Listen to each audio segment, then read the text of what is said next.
Because all I saw was that they had ARPA. You know what they did, right? Yeah. So three property companies involved. Yeah. Shelby Materials is one.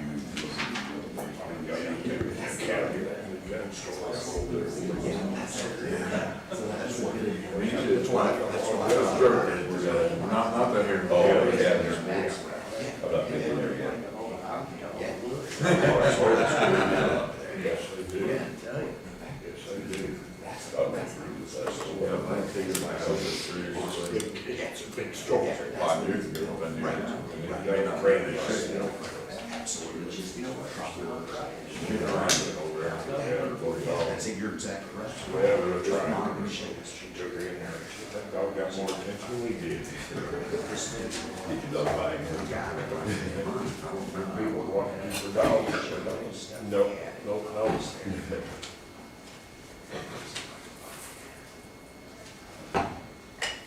So a new monitor. I don't remember that screen. No, it's always been there. Yeah. It's just not always turned on. Yeah. They both used to be on the back wall, with that one over there, so people. I don't remember looking at that one, that's all. I don't think cartoons are on this time of day. Well, they are, they're just not on the screen. We don't get that channel. Yeah. Not available. We use the live version. Yeah. There you go.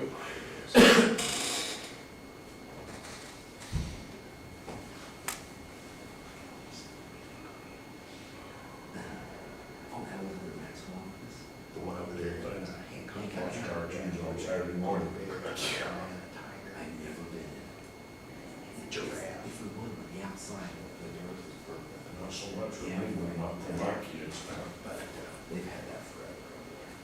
And he told us that the guys, animals, all the fines that they paid and everything's gone. All right, folks, it's 9 o'clock. We'll go ahead and get started. So the pledge. I pledge allegiance to the flag of the United States of America and to the republic for which it stands, one nation, under God, indivisible, with liberty and justice for all. Then here leads the prayer of truth. Our Heavenly Father, This as morning, to give you honor, glory, and praise, say thank you for your love and mercy and grace we knew. Lord, we ask you to watch over us and guide us with your spirit. Help us all come together for the betterment of this community and this county. Please forgive us where we fail you in Jesus' name. Amen. Amen. Will you guys turn your microphones on? Thank you. All right, we're going to start with, first of all, good morning, everyone. If you haven't signed in, please do. Start with the approval of minutes. Has everybody had a chance to take a look at those? Do I hear a motion to approve the minutes for November the 8th? I make a motion, we approve the minutes from November the 8th. Got a motion by Bob. Do I hear a second? Second. Seconded by Joel. All in favor? Aye. In the matter of claims, we have a total claim docket, $553,103.63. We have Will you repeat that figure again? $553,103.63 total. We have regular claims at $122,735 and 75 cents. We have payroll at $301,372 and 29 cents. And can you give me that tape again? I put that in the calculator, that number, that little tape. Here. And then we had out-of-cycle claims, thank you, Beth, $129,995 for a total again of $553,103.63. Do I hear a motion to approve? And that is pending State Board of Accounts audit. I'll make a motion on that $553,103.63 pending State Board of Accounts. I have a motion by Joel. Do I hear a second? Second. Second by Bob. All in favor? Aye. We have several out of cycles, guys, so.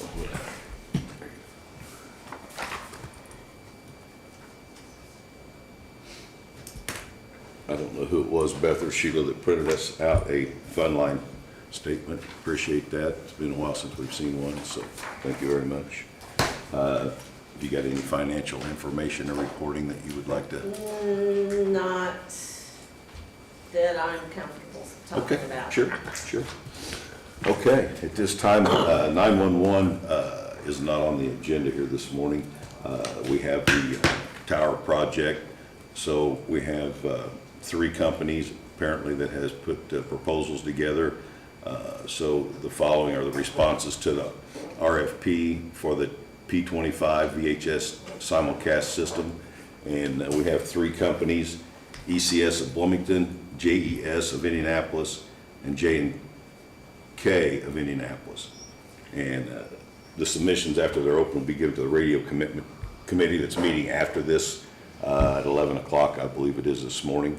And Terry, have you got anything you want to add before Dana opens them? Well, so you know, well, I know you know, Gary, but so everybody knows, the RFP process under Indiana Code 5229, it's a scoring process that's done because each one of those has proprietary information in it to their particular product. It's like apples and oranges. It's not like building a building where it's apples to apples, okay? So there is a scoring process that they have to go through the radio committee and interviews they have to do. And then after that, they'll do a best and final offer from whoever, from all of them actually, and then they'll make the final decision and then present it to you as the commissioners. That's the process. All right, thank you. So there's actually no reason to open them because this is all their solutions to the problem. And so it's after they do that, when you ask for the best offer, is when there's actually Yes. the amounts that we would consider, correct? Yeah, you're absolutely right. That's what the Indiana Code does for this. So we'll accept these in to the radio committee for their suggestion and approval.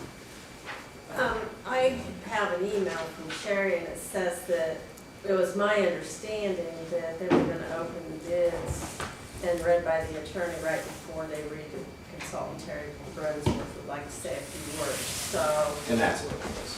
okay. Yeah, because these are not hard bids. These are an RFP. These are submissions of their potential solution. That's the reason it has to be scored. And each one of them is their own proprietary system. Okay. Thank you. Thank you. And those will be presented back to us on December the 10th. Those, I think that's what we have. that's our next meeting's 3 weeks because of the commissioner conference. Okay. With that being said, Greg, we're ready for highway. Sorry about that. No, that's good. Morning, gentlemen. Good morning. Before we get into the annual bids, Commissioners, I have spoke to both Commissioner Burton and Commissioner Lowe in regard to an incident that occurred on Newport Road with Freeman Transport LLC moving homes for Clear Creek Homes. We recently laid new road on Newport. Really hadn't cured real well, and there's about 100 tons worth of asphalt damage out there, gentlemen, to each intersection. What occurred was when they got to the intersections, they couldn't make the corners, of course, with the tractor trailers, so they offloaded a tracking machine and made the corners with that. The weight and the way the axles were set and just twisted and toward the new asphalt. We moved the paver there yesterday to see if we could get repairs made. To be quite frank, gentlemen, with the weather coming in and the time is ticking with the asphalt plants closing, I think it could behoove us to see if we could get a contractor to do it really quick if it is deemed an emergency.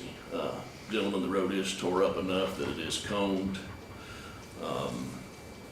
And if a car drives in the areas where we have it coned off, there will be damage. That being said, I notified my liaison immediately, called Commissioner Lowe in his district I don't know if he had a chance to get a look at it, but we reached out to a local asphalt contractor. They're gonna try to get a look at it today and give us some type of price. We'll reach out to others before the end of this day, but in all honesty, preparing now for snow, I don't know that we have a chance and can make this repair before winter. I think it needs done. With that being said, can we deem this an emergency, Dana, to the Yes, because. local if you don't- contractor? Yeah, because if you don't fix it, it's gonna cause more serious damages and greater loss of property, so it may be an emergency. So we'll deem that emergency. The other thing is, there was a police report done on this, correct? That is correct. So this company's Besides damage to our road, this company did damage to 2 other private residences also. So Deputy Poland has done a report. We have that information. I don't have the report in my hand, but he has investigated. We have photographs ourselves, as well as approximate tonnages and what we believe need to be fixed. So somebody doesn't come along and say something expungent needs done. I just don't think we can get it done ourselves with the time frame and ticking with the asphalt plants closing. To be perfectly transparent here, Gary, I spoke with Superintendent Melton and said, let's fix it. I don't know how the new year's gonna go, nobody does, and if we're gonna have time to do this later. It's a shame it got tore up, but in my mind, I think that an emergency is deemed in this case, and we should do whatever we can to get it repaired or take it out. That is great. One or two things needs Either or, to happen. but something's gotta be done. We either repair it or the road needs to be peeled up. Is this an intersection, Newport and It's the intersection of Newport and Mitten. Mitten? Okay. That is the worst. And then there is damage to intersection of Newport and Anderson. Okay. It isn't to the magnitude at the Mitten Road end. I just want to make sure we get the intersections correct, because I'm going to ask for a motion to deem this an emergency for the repair of Newport and Mitten intersection and Anderson and Newport intersection.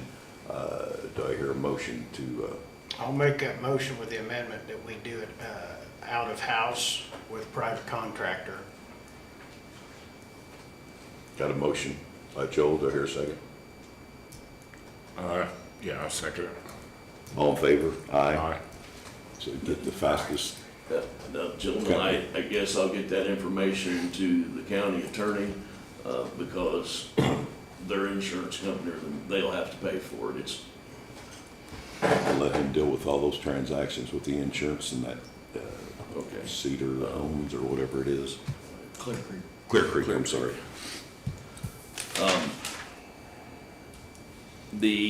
An update on Tower Road, the old steel truss bridge on Tower Road.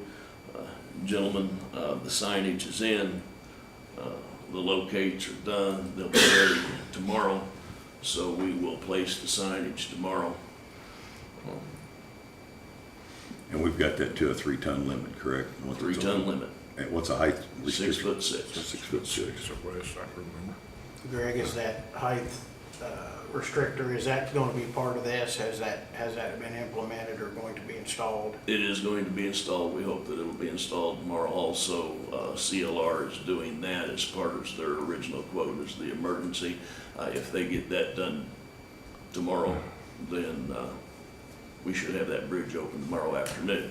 But that will kind of depend on, Weather. well, their portion of putting the height restriction in, but otherwise we will be ready to have that bridge open. And if we don't put a height restriction on it, they're going to go over that bridge with more than 3 ton. We all know that, so that's the purpose of that request. And part of the delay, so everybody knows, as our bridge inspections, we receive funding back for those through the federal government. That's one of the only things that we deal with federally at the highway department, where we get reimbursed reimbursed. So when we have our bridge inspections done, we have the outlay of the money, but then we get our money back via the federal program with the bridges. Usually comes 4 times a year. But when United turns that information in, then we have to have the approval back from the top end as to what the weight will be and all that. So that has been a little bit of a delay. Okay. Speaking of that, have we had any opportunity to get any information back on Lingle Road on those 2 bridges? I know we were gonna have them re-inspected. They have inspected those, and I do not have it in writing, but they say there is no difference from the first inspection, so That's the good to hear. bridges are okay. Good. We, just bringing that up, the railroad bridge,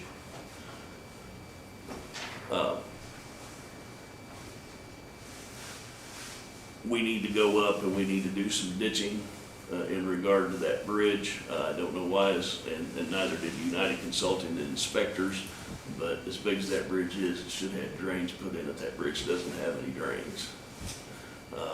So we need to go up, rework the ditches there.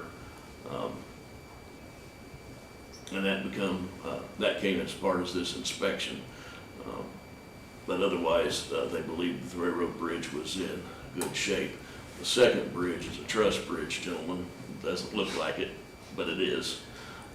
Most truss bridges, you have a superstructure above, but this one does not. It is below, but I do believe, after speaking with them, it has no more damage, but when we get our report back, we're gonna get a lower weight limit on that bridge. It's already 9 ton, right? Yes. Okay. Just thought I would question that since it's been a So- large topic of discussion. So in regard to Lingle, after inspection, some things needed to be done, not just because of that, but brought to attention. There needs to be some ditching done between the 2 bridges. And then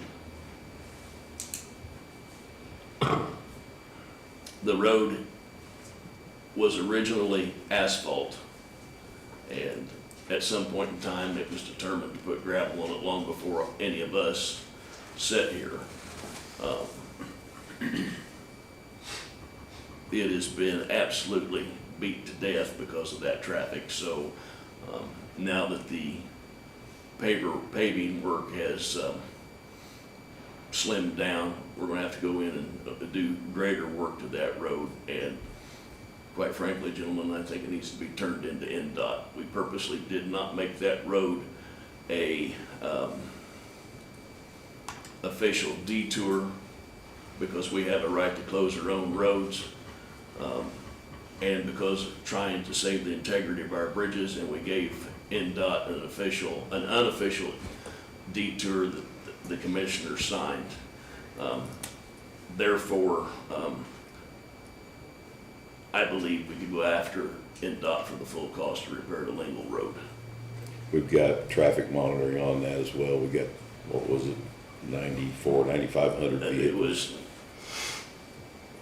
9,184 cars in a week, I believe, was what was on that road. I could have the Close, yeah. last 3 numbers transposed, but it was 9,000 cars in a week. It's in your minutes if you. If we gather all that information, I'll get with Jim Johnson at the state and see what we can get done. We're still working on the, matter of fact, I did speak to him early this week, and he is going to check with Seymour and find out about Little Flock. All right, great, thank you. Okay.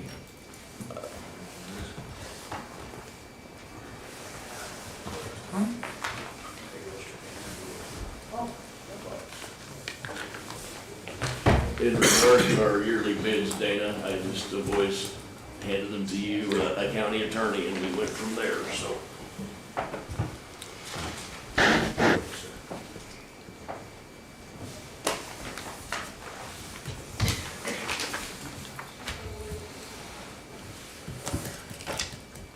We'll be moving to the opening of the annual bids for stone, pipe, fuel, et cetera. That's what we're getting ready to do here.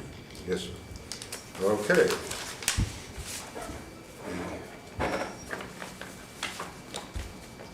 First bid is from Martin Marietta, and this is for, let's see, riprap. It depends on the quarry for some of these. So so this would be the crushed stone and borrow, and it goes, I don't know if you want each line item or not, but there's shot rock, I'd go ahead and do it. Shot rock is $24.50. This is all from Cloverdale. Riprap is $30.70. If it comes from Putnam, it's $14. The uniform riprap, $34.75 Cloverdale. Quarry waste is $22.45 Cloverdale. First commercial is $23.55 Cloverdale. 12 fillstone is $22.45 Cloverdale. 2 commercial is $20.10, and 11 for Putnam Quarry. The 4 state is $27.65 Cloverdale. 4 modstone is $25.60 Cloverdale. 53 commercial is $19.30 Cloverdale and $10.50 Putnam Quarry. The 53 O stone is $21.55 Cloverdale. 9 state is $30.70 Cloverdale.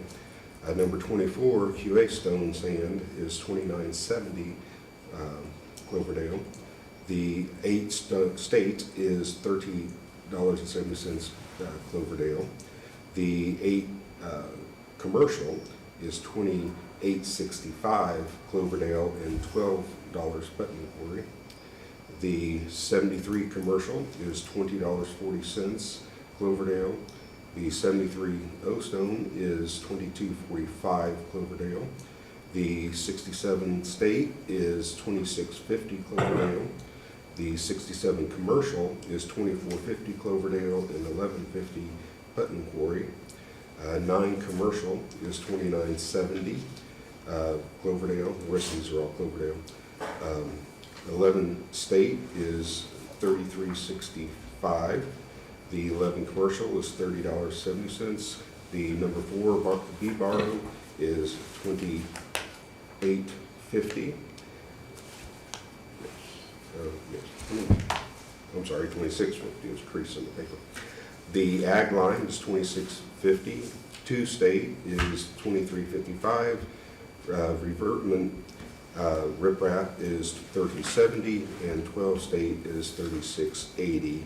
The above prices are subject to change without notice. The above materials are subject to availability at the specified plants. The above prices are quoted FOB, ARPA, or quarry. Can I make a suggestion that we open up all of the stone and sand? Say who company, which company they are. Greg's going to review them. We're going to wait for him to review those, because otherwise we're going to be here for a long time. Yeah, And because of sand and gravel. anybody, yeah, they're Well, I want to tell you, commissioners, I hope the rest of them aren't like that. These prices are god awful. yeah, they're horrible. Yeah, they're high. But I think that we open up each of the stone bids and verify that they've filled out the paperwork properly. They have everything that we need. Greg and Chad can go out and review those. We normally can't speak this morning. We normally approve these based on geographical area, and I'm sure that we'll continue to do that. But I know that there's several of them in here. So this bid. Is there any objections to that, gentlemen? No, matter of fact, that's how we should probably pursue all of these, is allow the superintendent to make his recommendation as to what he wants to use. In the past, it's worked wonderfully. He's got a better take on location, availability. yeah, going through this would be ridiculous. I believe we should rely on the superintendent to make the decisions. Yeah, I think we just need to know the company, and if they've Make officially sure. filled out the paperwork. The only ones that we're probably gonna run into, that we wanna take a look at is fuel. Normally, there's one or two companies there. I think that we need to address all those. In the past, haven't we allowed him to go ahead and get fuel where he deems necessary? We did oil, open market, but not fuel. He's done fuel with the same company the last 2 or 3 years. Is that correct, Greg?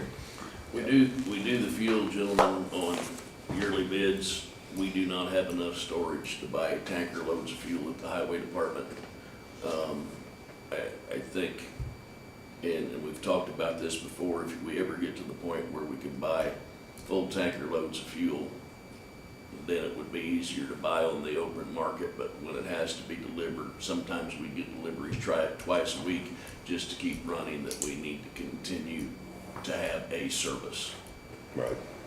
And we're also trying to come up with some type of fuel management system as well, a card swipe, something like that, to help with fuel management. So anyway, if you want to read those. Martin Marietta bid on, again, crushed stone, and they bid on sand, they bid on topsoil.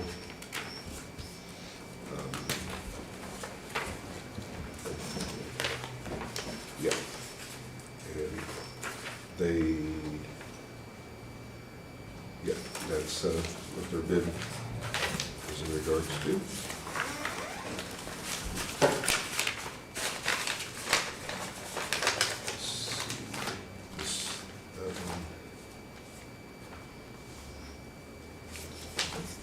Diesel, and do these, so what they work with.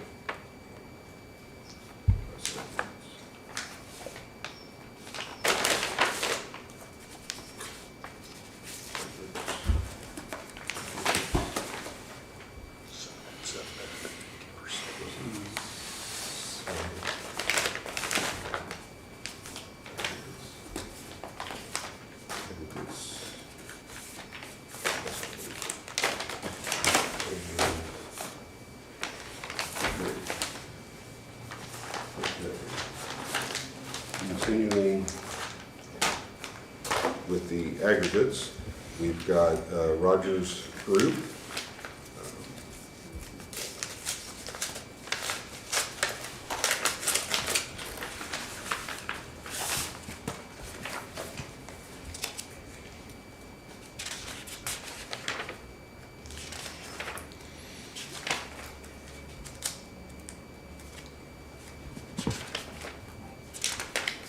And they have provided for crushed stone, sand,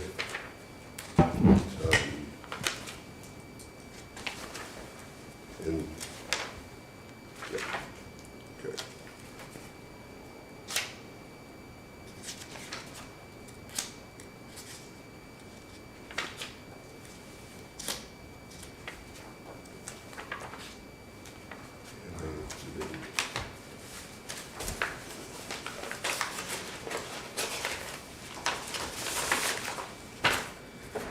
U.S. Aggregates is also bid.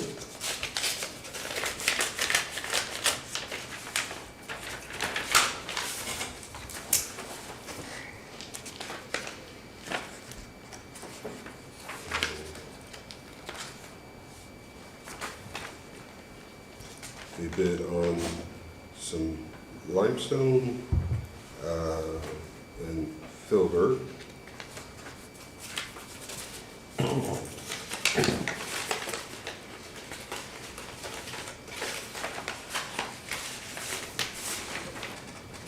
Lincoln Park stone is bid.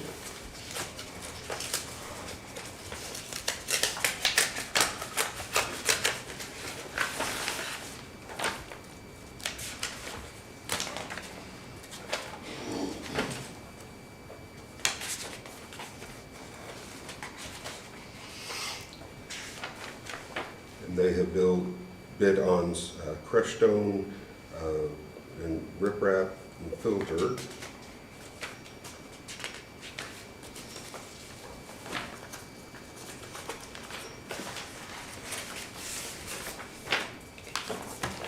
S&G Excavating under the bid for aggregate category.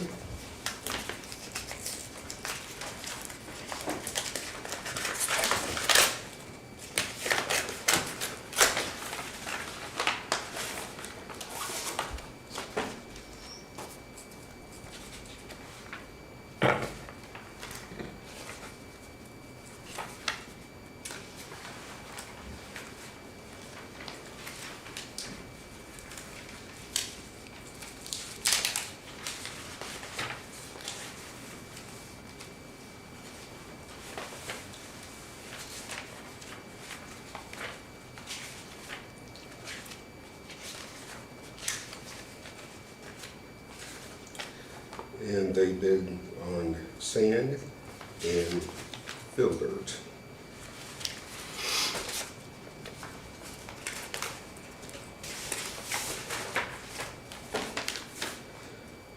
Heidelberg Materials is also bid in category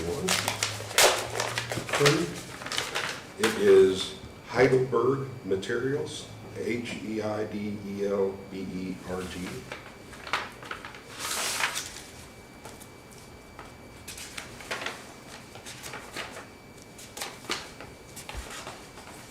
I think it's the first time we've heard of that company. And they bid on crushed stone, sand, Where's that company from, Damon? sorry? Where's that company from?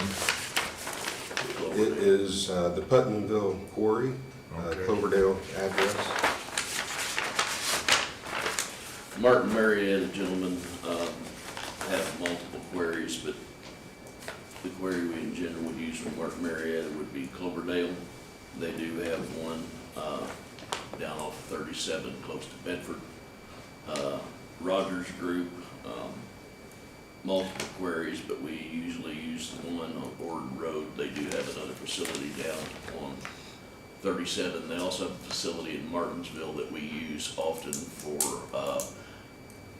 winter sand, that type of thing.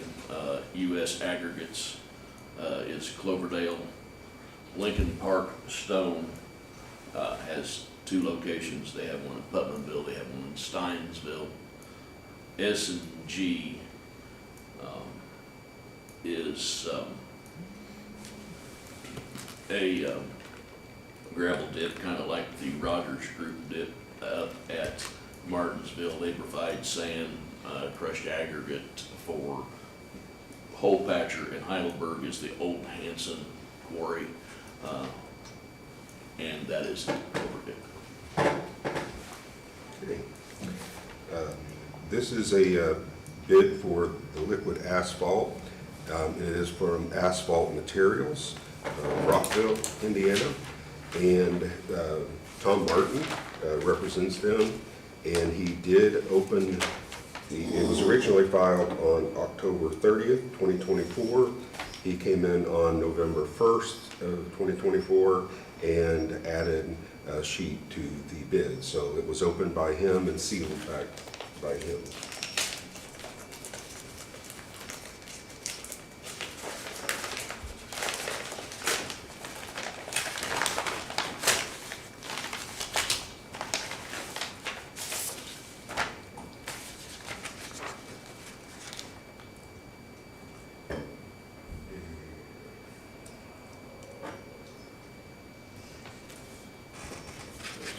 So, bid on calcium chloride.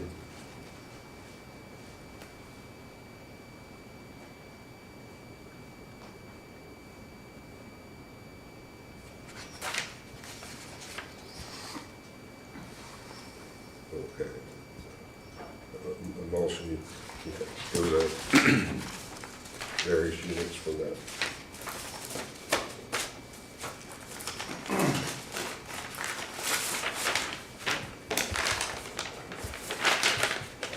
E&D paving, bituminous material.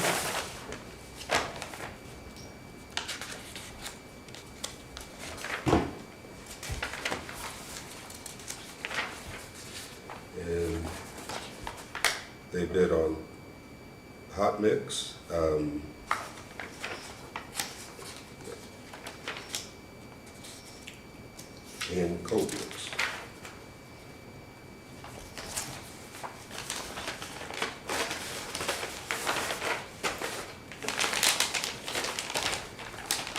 This is milestone, category 2.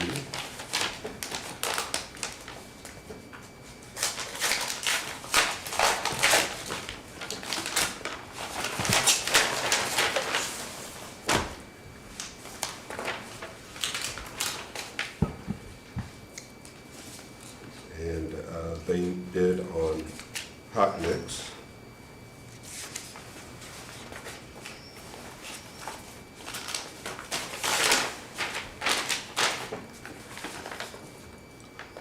Also, category 2 is Reeve Riley.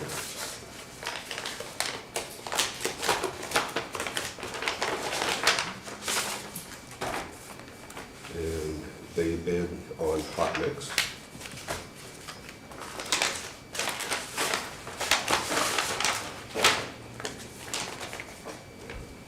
This is Great Lakes Chloride.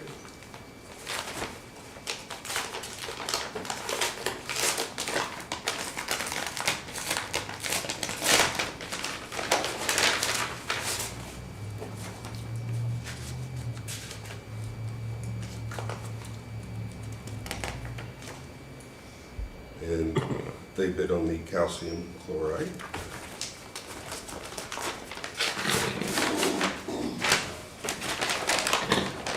Then categories 3 and 4 is from E3 Bridge.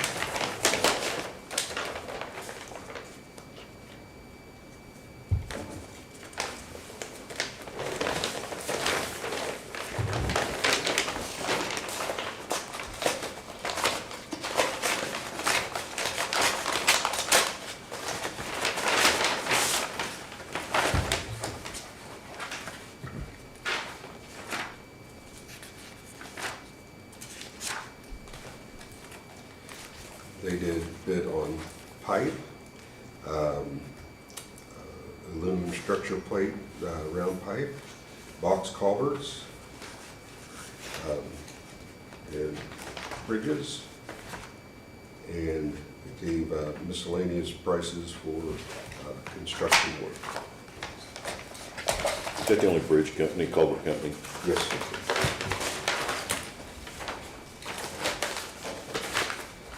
And then there were 2 bids for diesel and gas.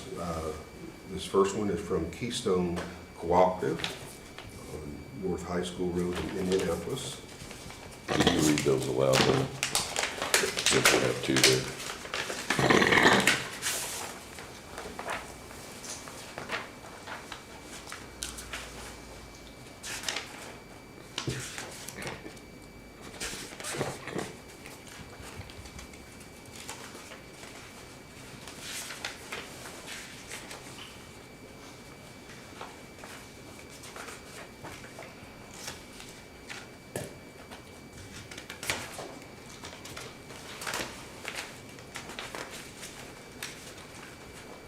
Okay.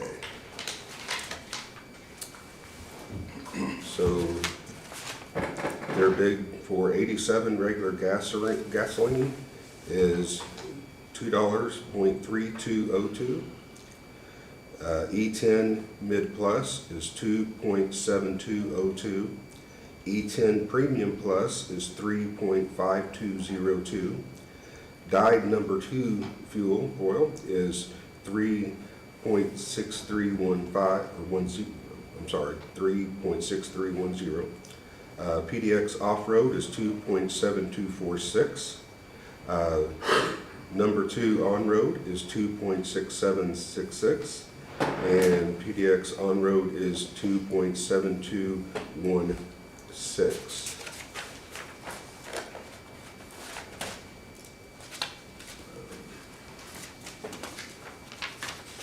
Okay, they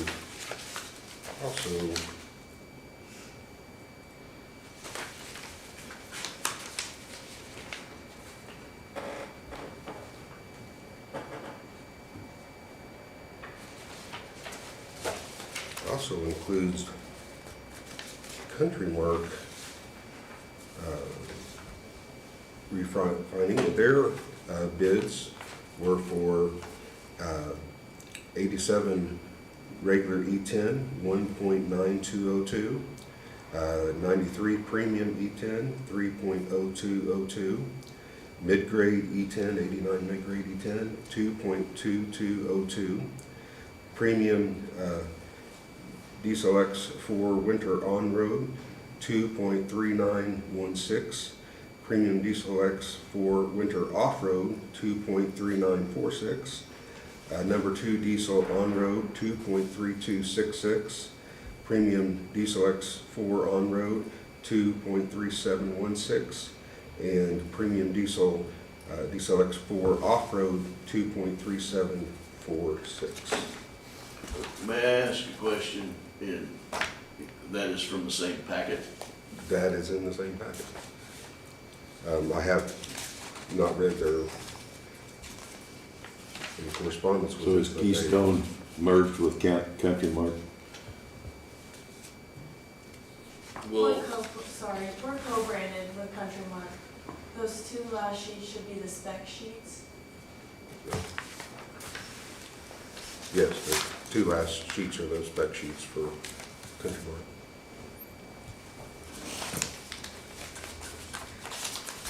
no, I understand, because that's where that's where their fuel's coming from, is Country Mark. Correct.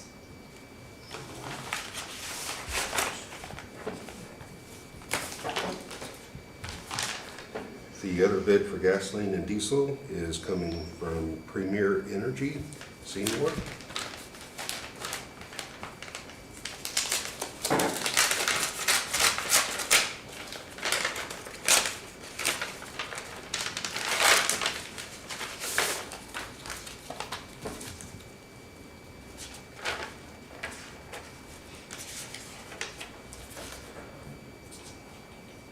Okay.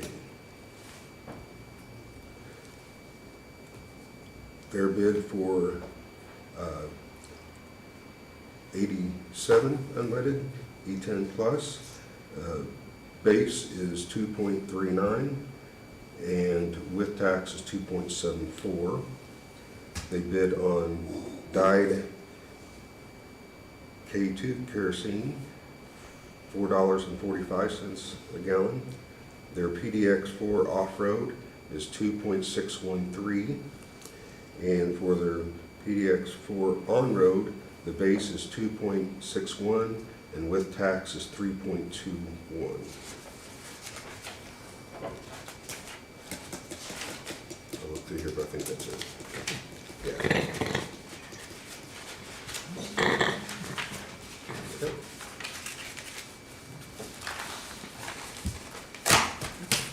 All right, Greg, if you have nothing else, if you want to take those out and go through those and come back here in a few minutes.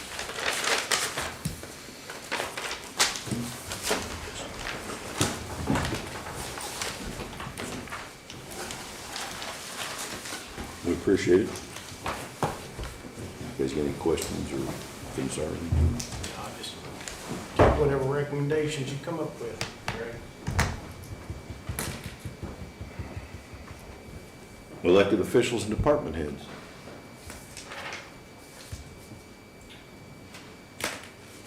I believe Purdue Extension, this is the right spot for Purdue Extension. Okay.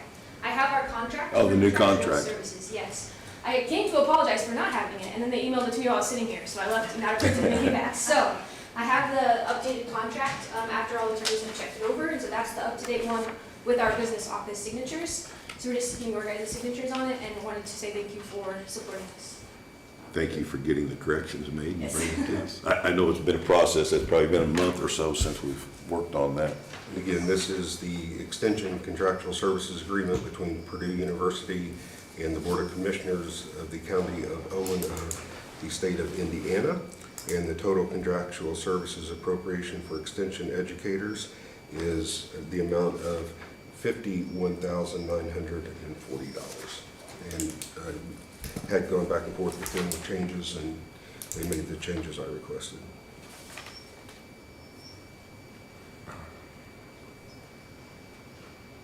I make a motion that Joel sign that agreement. Do I hear a second? Second. All in favor? Aye. Aye.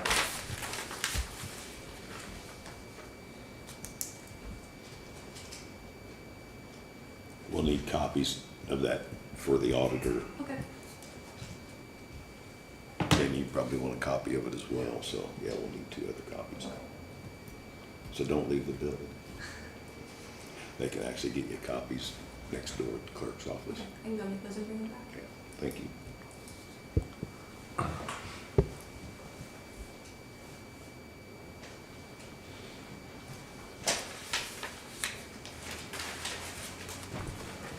Thank you. Thank you. Public comment? Yeah, I got a few. Is it okay to go ahead? Yeah. Sorry, I've been trying to get through to the 3 of you here off and on for quite a while. Can't get any returns on my emails or phone calls, so I had to take time out of my day-to-day to try to see if I can get a couple answers, a couple questions I'd like to see if you wouldn't mind to answer. At the last commissioners meeting, and I think at the last county council meeting, or maybe I have the reverse, I'm not sure which, there was discussion about a problem with the, and I've been doing some research on a lot of what I think is, I hate to use the word, but a little wasted money that's been going through the county previously. We had to have a time system so that, not sure exactly what that was for, but at one of the last meetings, I believe it was your last meeting, you came up with the idea that we gotta take overtime now instead of comp time, because it's some kind of problem with the system. In either your meeting or the council meeting, there's some kind of a problem with the 4 hours over overtime at the 911 center every pay period. I don't know if that's to do with the system. Does anybody know if that's because of the system? I mean, that sounds like a scheduling problem to me. That operation has always ran on 12, 12, 10, and 6. So that's 40 on each side. So there's no reason that there should be any overtime. We've got 2 managers now, so they should be able to cover the 3rd day of people that are working, going home 10 hours instead of 12. Very quickly, my understanding is that's happened 4 times now. That's to the tune of about $5,000. It's not much, but we all had a fight about $5,000 about a year ago around here. You said it was a lot of good money. I'm curious why we had to have a time rule system that doesn't appear like it doesn't appear like it works. Is it returnable? Is it something we can return? Can we get money back? Is it going to be able to be fixed to fix this problem? I mean, I was standing right here in this courthouse probably 10 days ago, and I heard a person holler out, "You want me to clock you in?" I don't see the purpose that it's serving. And how much did we pay for it? I've heard 15, I've heard 75.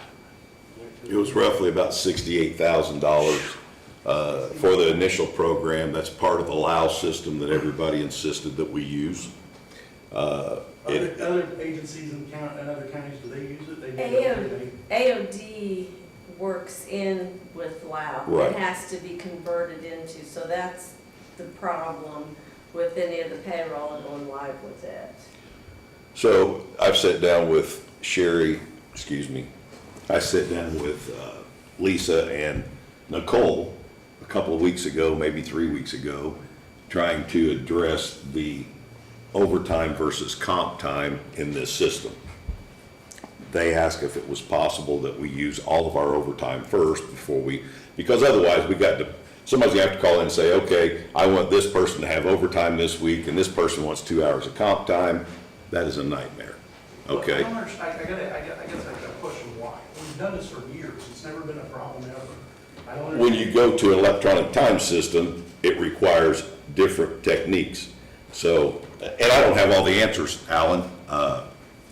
Most people in here know I preferred another company, but this is what we have and this is what we're trying to work with. Paper seems pretty good, especially when we got people hollering out, "You want me to clock you in?" That shouldn't be happening with cards. unless somebody's packing other people's cars. Actually, if you had Lisa or Nicole up here to help explain it, would be better, because they think that WOW is just fabulous. It's the conversion into the Well, AOT. there has to be something, because other agencies do it with no problem. So, you know, but along the same guidelines, and I gotta ask, and I know what the representation here is, and I'm not trying to be what it's gonna come across, but I'm coming out with it. You had the county attorney either research or put together a policy or something that you enacted last week that we have to use comp time, or pay overtime instead of comp time, correct? That was also, that was approved by the departments that have, At the last meeting. yep, that was approved by the department Does heads. anybody in this county, department heads, commissioners, council, anybody, do you know your county policies? Do they have the county policies? That policy is number 507 in the county policy book and has been in place since 2004 to use overtime pay before comp time. But we had to upgrade it and adopt it to this system. The wording was right here, wasn't updated, it wasn't changed, or anything else. It's been in there since 2004. Didn't cost us a dime more to upgrade it. It needed to be researched and not redone. People don't know. We have- People don't know the policies. The county, I went to several county heads and asked for the county policies, so I could find this. They don't have any new county policies, they don't have a new manual. Things are in there that are unbelievably non-existent. We'll argue about it, it's fine, I'm not gonna argue about it. This is 507, look it up, it's fine. If you think there's a reason that it had to be redone, that's fine. I've got two more questions, and I'll tie up quick. I have been trying to be in touch with the three of you, 3 separate times on email, 1 separate complaint, 1 phone call, and 1 personal meeting with Mr. Curry. I've never, ever got a response back yet regarding the situation at 46 West and Phillips Road being in violation of the county policies and ordinances that you put into effect for trashy property.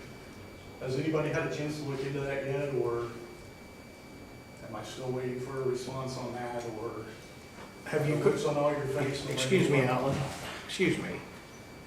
Have you called me?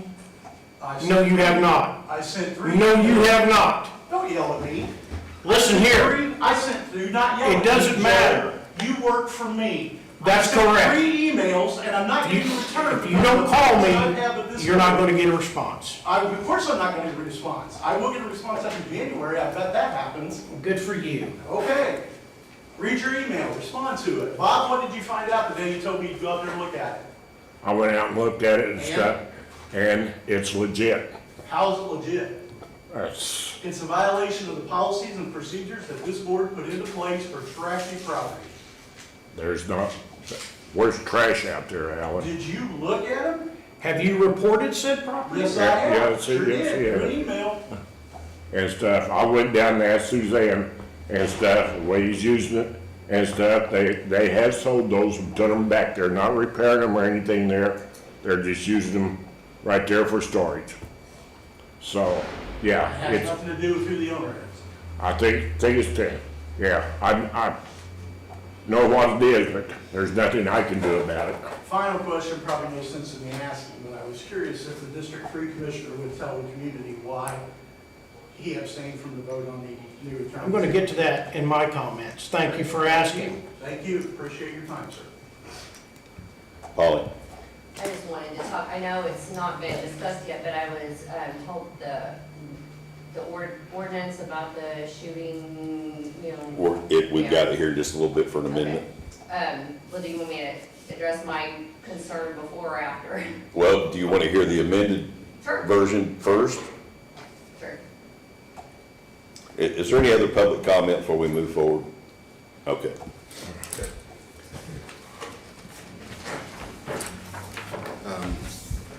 Commissioner Curry and I met regarding some amendments to the Chapter 115 of shooting ranges. So this would be, what's the next ordinance number? The one that was appointed, that was changed and never advertised, are we using that same number? Yeah, this I'm one, a little confused about the whole. yeah, it'd just be the next one. Well, it's my understanding that the original draft, if you will, was not vetted appropriately. You're trying to amend a non-vetted document. So the whole thing needs to be relived and appropriately advertised. Right now, and correct me if I'm wrong, the first document was not vetted accordingly and gone through the proper chains.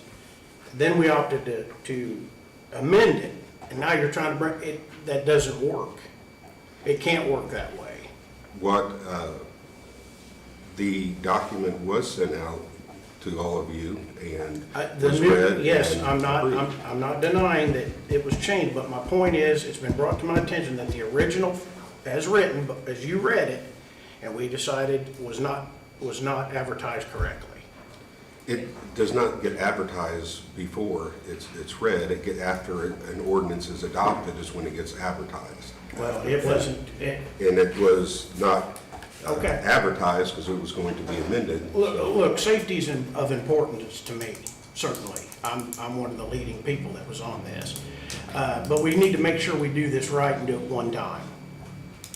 We need to make sure that it's done correctly.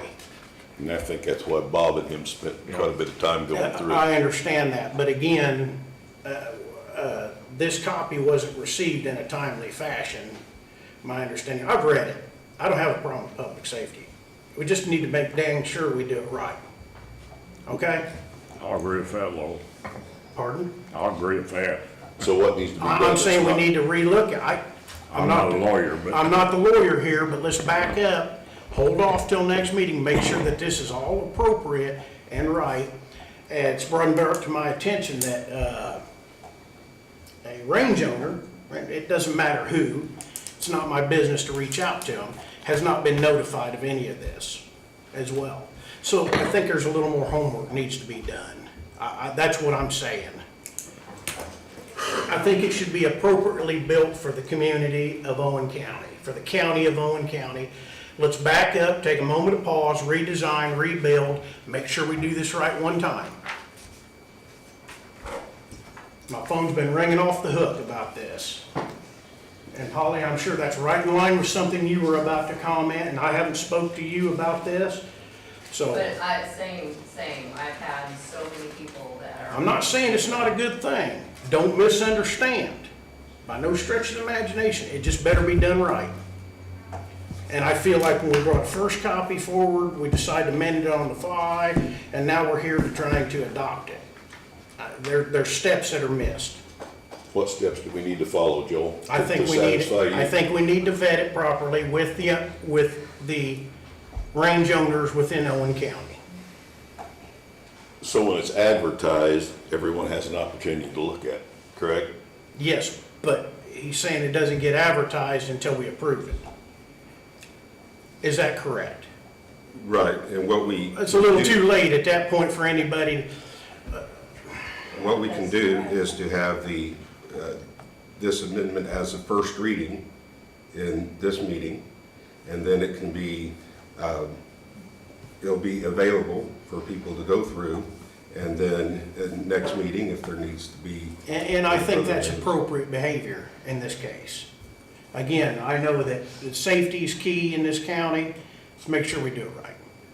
Yeah, I know you were a big advocate of making sure we got something done here, so that's what we're trying to do. Folks, it's worth nothing if it's gone through the wrong chain. So we can read the amendment, read it as amended. I think we should post it, take a moment of pause, let people see this, because ultimately the county does have a say in this. The residents of the county do have a say in this. And if I'm misspeaking at any point, someone stop me. Now, we got two sides of the coin here. We got people worried about their safety, and we got people that want to shoot. So trying to And make that happy I like to medium is- shoot Clay, but I don't want to shoot somebody. Nope. So let's just do this, and I believe Bob will agree with this. What I done, Joe, and I'll tell you right Yep. now, I took it, we had a board meeting with the Spencer Conservation Club, which I'm president of, and I also manage the shooting range out there. Sure. And we talked about all the changes, and this is what a lot of them wanted. and stuff. And that's great, Bob, but that's your. But I don't control Sycamore Valley Gun Club. Well, and that's it, nobody has come to them and asked them. And I have no idea who to contact there, or I would. His name's Jim Schride. It's a classic case I can give of, you all of his information. You know anybody that's on the board? Rob is actually the president of the foundation, and, my husband, Rob. Oh, is he? Yes, he is, and, then the gun club itself, I can give you Jim Schride's, We information. can print this out and you can take it to him then, when's their next board meeting? He's got a copy of the ordinance and, does he We gotta have do the not amended? not, but like you said, what bothers me is, do you vote on it now? And then, I mean, if you want, and I agree with Joel, because I think before this needs to be passed, you need to, the gun club is already talking about, okay, this is why they left Monroe County, was because of all the restrictions and everything, and they came to Owen County and established it here. They're talking about moving it again if this ordinance is passed, so we don't want that. Polly, Well, I don't either. I think we're all on the same page here, but there's, and I don't know how many shooting ranges are in the county, proclaimed shooting ranges. But I think that the amended version needs to be put out there to be looked at. Right. Because even personal individuals are taking aim at this. Well, There's, I mean, there's a lot of ambiguous, verbiage in there that, I mean, like, okay, my dad has his own shooting range. He has a berm, everything is very safe, there's nothing new even on the other side of the berm. But it is I mean, the way that text is, it says a place specified for shooting, and that can be, I mean, that can be anybody's property. So, I mean, there's a lot of stuff, you need a lot of different people looking at this and talking, and taking it. I concur. Would that, fellow commissioners, would that be an issue with reading it as amended, putting it out I there? have no problem with that. We read it as amended because it has been amended. I just want to make it clear, Joel and Polly, and I'm going to throw Sam in here in this mix. We fought a gun range and shooting range out on 43 that turned into an absolute nightmare for this county. And we're lucky that the thing fell apart, or we'd all be paying a big price. Well, put my 2 cents in. The thing that makes it different is, and Bob, he said he went to the Conservation Club, and they sat down and they went through it, and they come up with what their draft would be. That's what you gotta do with the public. Exactly. And whatever shooting range is, and the range out there that was shut down, I know me and the detective, Sergeant Chris Fears, went out there, we met with the people face up. And they voluntarily shut it down that day, the rifle range, the handgun range was left open. The public seems to miss out on some of the things because they're either not in tune, they don't read it, they don't come to meetings, don't listen to whatever. But Bob said he went to his club, talked to his people, then maybe she can take it to Sycamore Valley Gun Club and Nancy Broken Arrow, and everybody that's involved in this needs to have a look at it before and come back to you with maybe some ideas that they have. And I agree with Sam, and I understand your point. Gary, this has to be done, just let's do it once and do it right. I just want to put one more thing, and my 2 cents worth also. The way this reads is we've always heard, especially in a criminal court, you're innocent until proven guilty. This reads the opposite. You've got to prove your innocence, and you have to pay for all of the court costs and everything to do that. I don't think that's right. So that part really bothers me. Well, let's read the amended copy as is, and then we'll take it out into the public and see what needs to be adjusted. I think that's a fair statement. Again, number one is the safety of our citizens in this county. And I don't think anybody's disputing that. Polly, I agree with, I've got plenty of land, I've got plenty of guns, I shoot all the time, whether it's a pistol, shotgun, whatever. So, yeah, I don't want bullets from my neighbors coming over on me, and they don't want mine coming over on them. Right.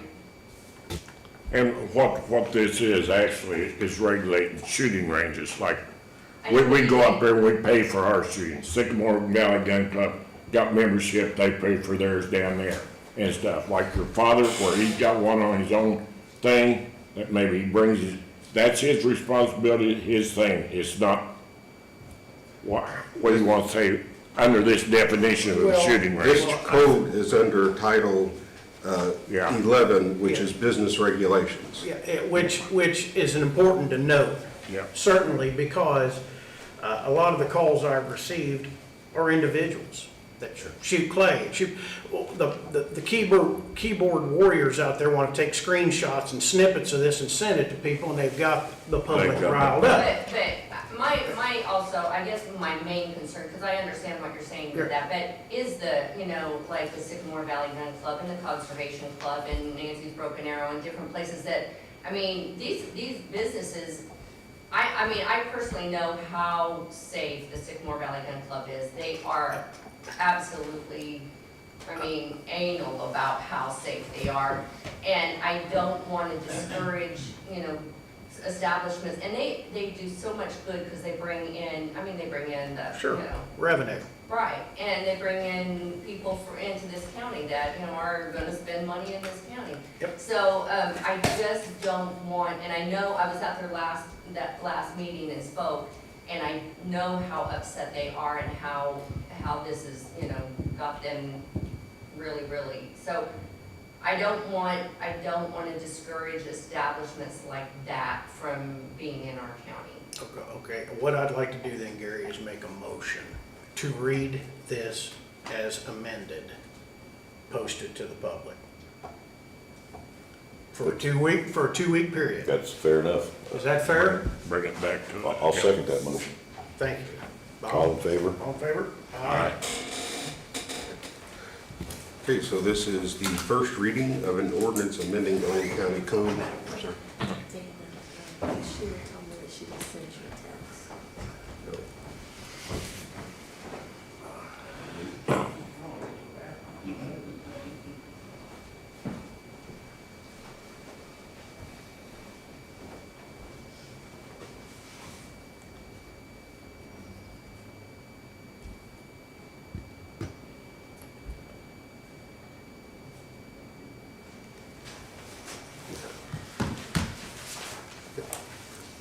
So again, this would be an ordinance amending Owen County Code, Chapter 115, shooting ranges. Whereas the Board of Commissioners of the County of Owen desire to keep the citizens and visitors safe and secure from dangerous projectiles leaving the confines of a shooting range. Whereas the Board of Commissioners of the County of Owen find that shooting ranges, under certain circumstances, can be a serious and substantial concern and/or create public nuisances. Whereas the Board of Commissioners of the County of Owen find that certain provisions of Chapter 115 shooting ranges are to be amended. And whereas the Board of Commissioners of the County of Owen find this ordinance would promote the health, safety, comfort, and general welfare of the citizens of Owen County. Whereas the Board of Commissioners of the County of Owen have determined that amending Owen County Code, Chapter 115 shooting ranges is in the best interest of Owen County and its residents. And whereas, for clarification, Owen County Code, Chapter 115 shooting ranges was added to Title 11 business regulations. Now therefore be it ordained by the Board of Commissioners of the County of Owen the following. Section 1 is amendments of Owen County Code Chapter 115 shooting ranges. Owen County Code Chapter 115 shooting ranges as amended hereto is hereby amended as follows. Owen County Code Section 115.02 regulation of shooting ranges. 1, at the beginning of the narrative, add Indiana Code 14-22-31.5-3, authorizing the local government to regulate the location, use, operation, safety, and construction of a shooting range. And 2, strike subsection C, D, and E, and rename subsection E to subsection C. And to explain what that is for people that what was struck was that it would be prohibited to discharge a firearm within 300 feet of any residence, and it is struck that it is prohibited to discharge a firearm within 300 feet of an occupied structure. And F was all projectiles shall be released parallel to shooting or to range surfaces. All of that has been stricken. In B, Owen County Code Section 115.03 penalty. In number 1 in subsection B, strike Owen County Commissioners and replace with hearing authority as defined in Owen County's unsafe building and premises law, Owen County Code Section 156.03. In the original, it had that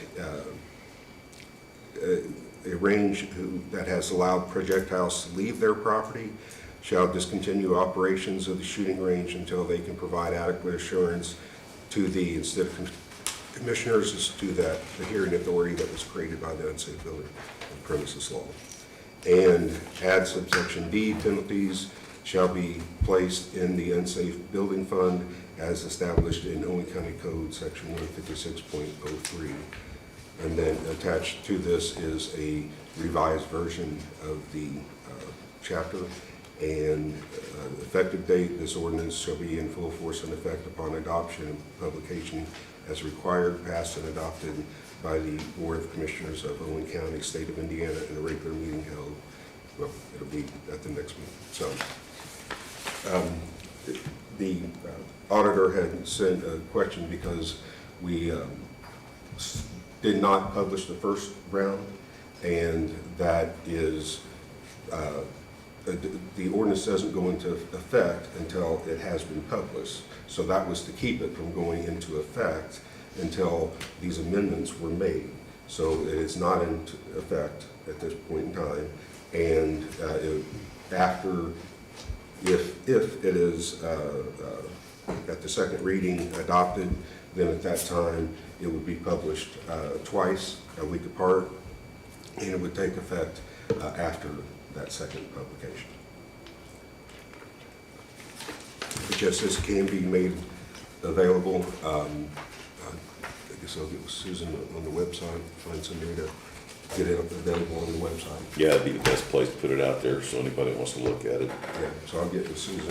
And that way, if anybody wants to print it off the website, they can do that as well. Yeah, we'll hold off in case there's something else comes in before it. So we won't give an amendment number until after. You got anything else, Dan? Yes, I've been talking with Suzanne, Building Department, zoning, and there have been some concerns regarding minimum square footage. And in the fee schedule, it says 720 square feet is this fee, and then additional fee if square footage is addition to that.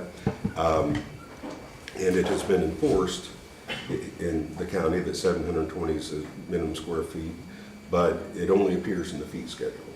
So, and that's causing some issues with people coming in looking for building permits. And also, there are a number of cell towers that are being located in Owen County, and the existing Owen County code for wireless communication facilities is against state law in numerous ways, and it should be revised. It's making requirements of cell tower companies that you cannot make, and it also the setbacks are unrealistic in many circumstances. And so to make it better for the cell towers locating here and consistent with state law, I would recommend that the commissioners request that the Plan Commission look at amendments regarding to clarify square footage, minimum square footage, and also for me to draft a proposed wireless communication facilities section, revise that section to be consistent with state law. Yeah, because if we don't, it's gonna put us in a situation with a lawsuit with a cell tower company or the state. Square footage has always been an issue. I know Susan's fought that. It should be 720. I think there's 640 or something in one document or something in that. One question comes to mind, that's residential, the 750. Right. In the advent of tiny home living, do we have a provision? Because some people honestly do live a good quality life with true electric and septic, and they just choose to do it under 750 feet. Is that something that needs to be looked at? And what would happen would be, if you decide you want me to do that, would be I would present a proposal to the Plan Commission. They would have a public hearing on it. And then the Plan Commission would recommend to the commissioners whether they would recommend the changes or not recommend them, or not have a recommendation whatsoever. So there would be a public hearing Well, over it. I think we should probably pursue that, because I know a lot of retired folks are beginning to take this culture in, and I think it should be held as accountable as 5,000 square feet as far as septic, water, electric, and code. But I think we need to take a serious look at exceptions of tiny home living. And that's what he's talking about, basically, the 720, so, Yeah, and there are, and I believe in the UDO was going to have a tiny homes exception in it. Many counties have gone to that because tiny homes have become fairly popular. So. I think on the UDO, they dropped from 720 down to a lot smaller, hadn't it, Dana? For tiny homes, yes, and there were certain requirements, so that was yeah. still a safe home. we just don't want to put a family of 10 in a 700 square foot home. Not a safe environment. So, do I hear a motion to move forward and let the attorney present this to the planning commission as presented? I'll make that motion. Got a motion by Joel, do I hear a second? Second. Second by Bob, all in favor? Aye.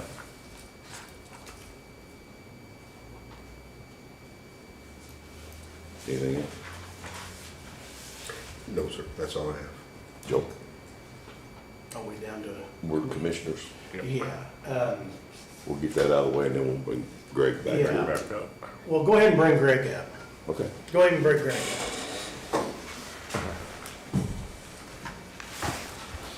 We start.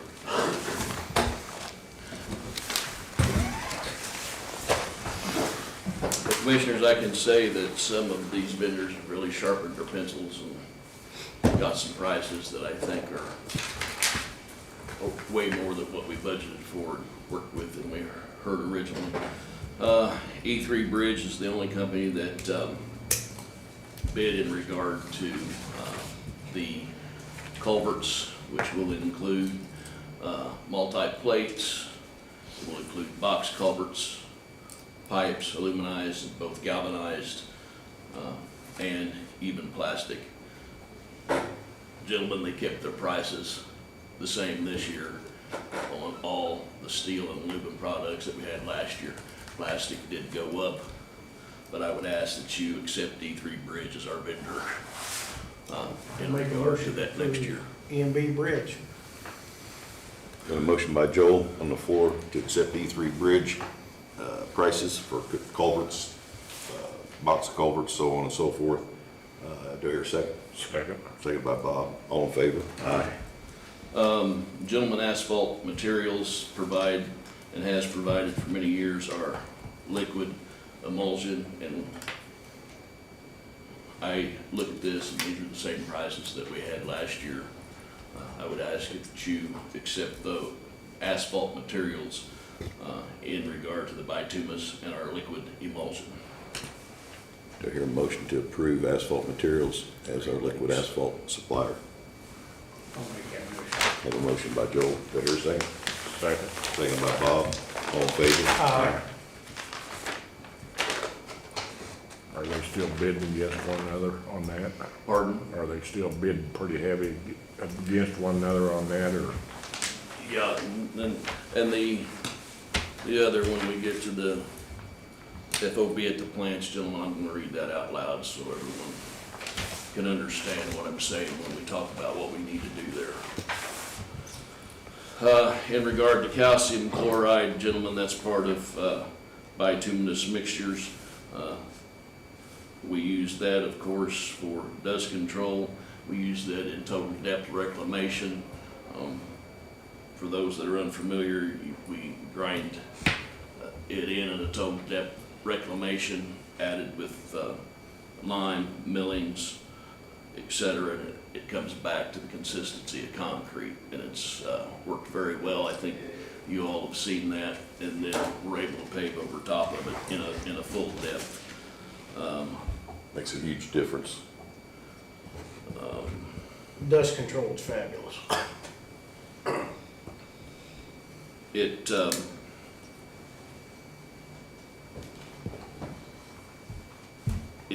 It comes down to $262.96 a ton, gentlemen. Just putting that into what we need to put down for dust control. That's like $1.28 a square yard. That's good. So I would request that you accept Great Lakes chloride in regard to bituminous and the provider of calcium chloride. Do I hear a motion to approve Great Lakes chloride bid? Motion to approve Great Lakes for chloride. Got a motion by Bob, do I hear a second? Second. Second by Joel, all in favor? Aye.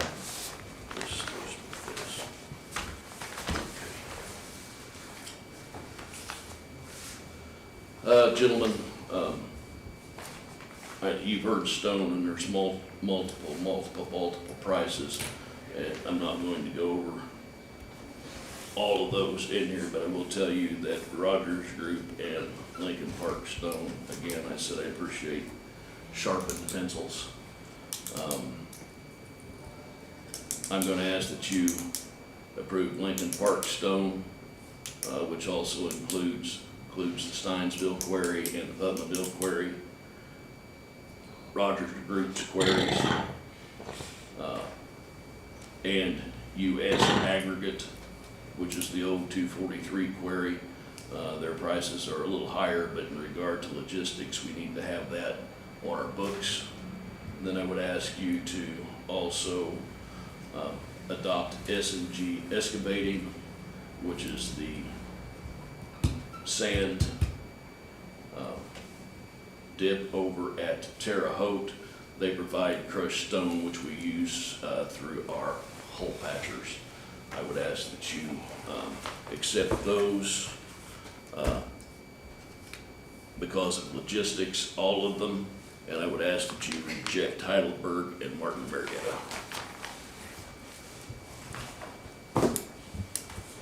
So, And just plain cost. US Ag, Rogers Group, Lincoln Park, and S&G. Is it the request? Do I hear a motion to approve those vendors based on geographical and price? I'll make that motion to approve US Ag, Lincoln Park, Rogers Group, and S&G. Got a motion on the floor by Joel, do I hear a second? Second. Second by Bob, all in favor? Aye.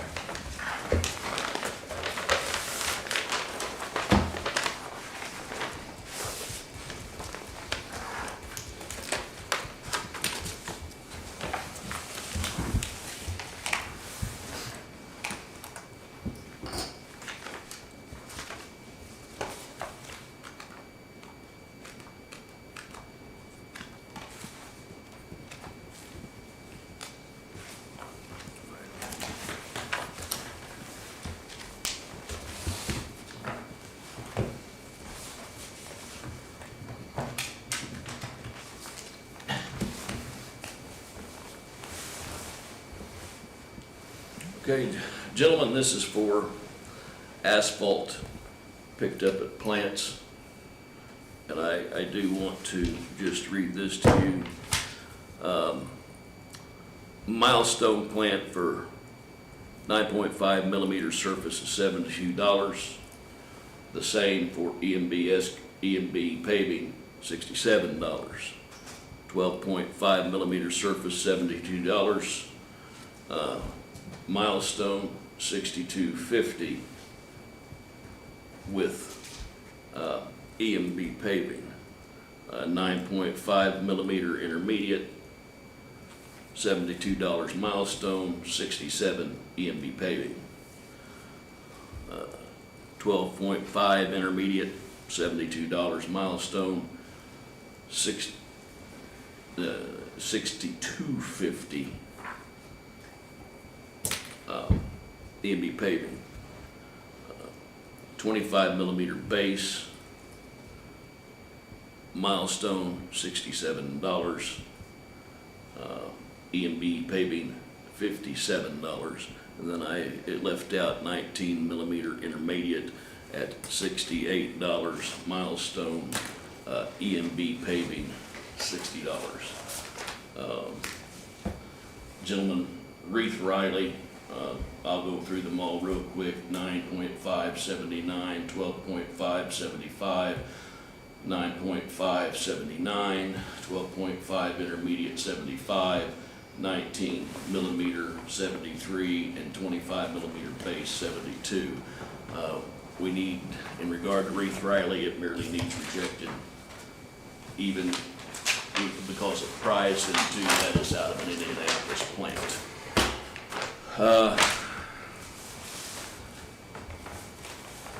Under normal circumstances, gentlemen, I would just ask that you accept EMB Paving as the provider of the asphalt materials for the year, but logistically, Milestone has a Cloverdale plant. So I am going to ask that you approve them both, knowing the bulk of the asphalt that we would use would come from EMB Paving from the mere price, but if we are in QNOT laying some asphalt or in the northern part of the county, I would have to compare some fuel, so I need the ability to use that Milestone plant at Cloverdale. Yeah, I agree with that. It's a lot of distance between northern part of the county to the Bloomington plant, so at Greg's request, do I hear a motion to approve both EMB and Milestone based on geographical, area? I'll make that motion. Got a motion by Bob, do I hear a second? Second. Second by Joel, all in favor? Aye. Thank you, gentlemen.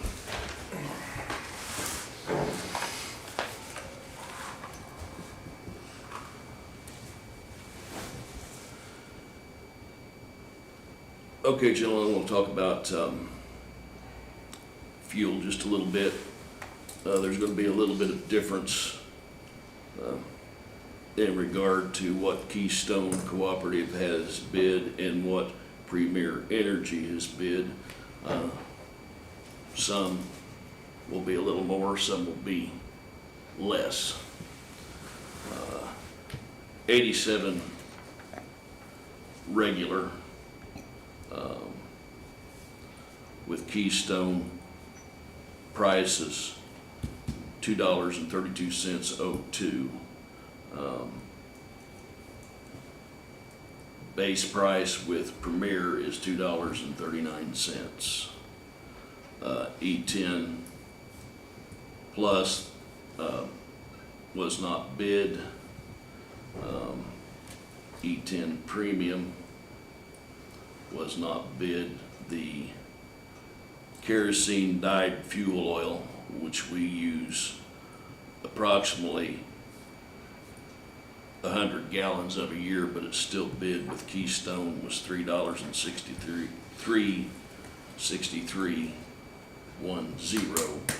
With Premier, it was $4.45. The PDX off-road with Keystone is $272.46, but $261.3. PDX on-road with Keystone is $272.16. With Premier is $2.61. So there is difference, gentlemen, but the bulk of the fuel we use, it appears, which is our diesel, is cheaper with Premier instead of Keystone.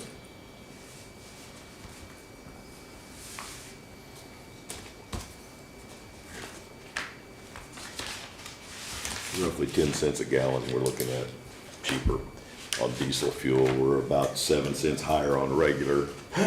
But as you said, probably 80% of our fuel consumption is diesel.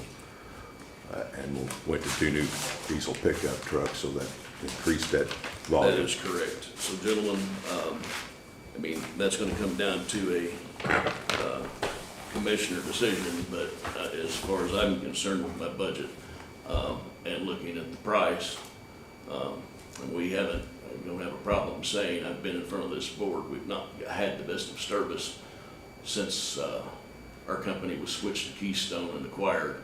I would suggest that we change to Premier. The other question I'm going to ask, and we've talked about it, is a fuel management program. It is a must, I think, that we get that under control out there.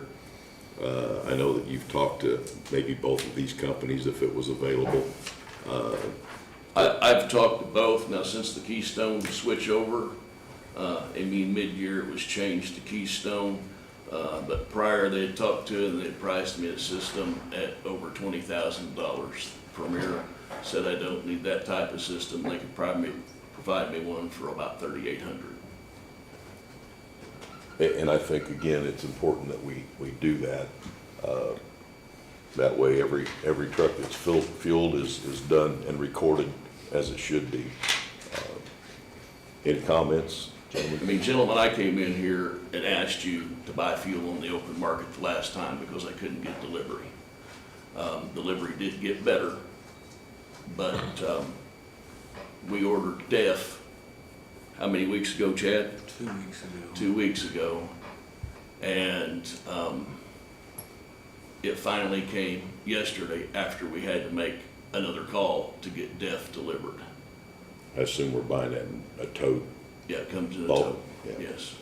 The tanks that we possess are ours, except one, and it was provided so we weren't ran out of fuel again like we had been run out of fuel.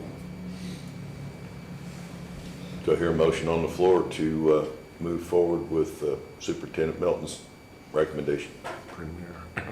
Premier. I'll make that motion. Got a motion by Bob. Do I hear a second? Second. Seconded by Joel. All in favor? Aye. Thank you, gentlemen. And please work on that fuel management system. Yes, sir.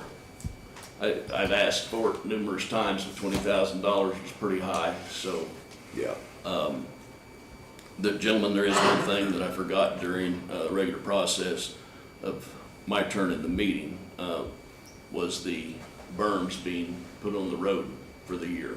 We were supposed to receive a machine from Southeastern that was a prototype that we would use at no cost. We went to pick the machine up and it had a recall on a plate. Quite frankly, gentlemen, he told me I could have it by the 1st of December, and this time of year, I still think we can get the road widening done, and it's not going to cost us anything for that machine. If I proceed the next few weeks, I need to rent one. So for the cost savings, I would like to go ahead and wait on the prototype to come back with the replacement part and proceed at no cost for the rental of the road widener. And that's putting gravel alongside the road. Yeah, that is the berm. That's what backs the asphalt up, and that's the reason we don't have it yet. And it needs to be done, Yes, it does. but I would like to do it at no cost for the rental. Yeah, I agree with that. Yeah. As long as we don't have ice or snow on the road, there's no reason we can't proceed with that regardless if it's December or January.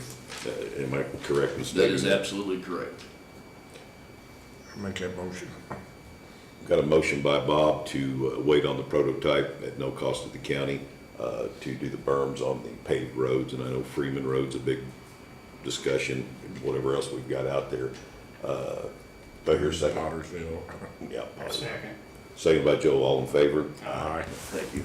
And then lastly, gentlemen, our safety car, we should have lettering in today. I was actually gonna drive it down here and park it out front so you could all see it, but we've had, I've had colleagues as well as vendors come take a look at it, and I think you'll see other communities following what we've done to make our people safe. If folks can't see that car, they shouldn't be driving. So it will be at your next meeting. We just didn't have the lettering in. Thank you. All right, we're down to commissioner comments. Mr. Lowell. Yes. You asked me a question. I asked for clarification on why I abstained from the vote. Well, I'm gonna give it to you. This is based on my opinion, my thoughts and feelings, not personal. I didn't feel it was the business of the two commissioners leaving the position to have any say as to who was going to represent them to the new administration, number one. I made some notes, I figured I would be asked.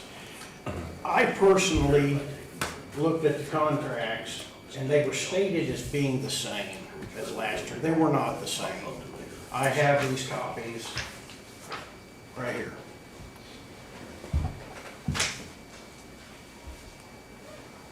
I personally have issues with the way, not personal issues, I have issues with the way that our attorneys conducted business within the county. Me being personally involved with some of it. Okay? If people really want to know where my head was at, that's where it's at.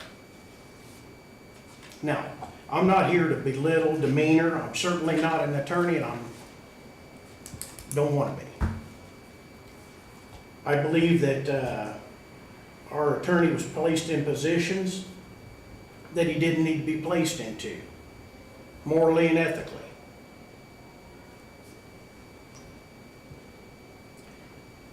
I spoke with both Bob Curry. Bob Curry understood that I wasn't on board with this. I spoke with Gary Burton. He understood I was not on board with this. And I certainly didn't need to see the fact of paying out a pay check, severance package, or whatever the case may be, to an uncertain future.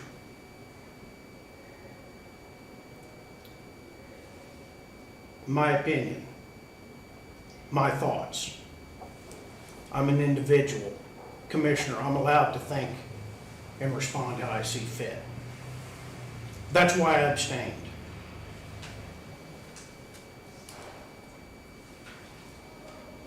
I also inadvertently signed the document when I should not have,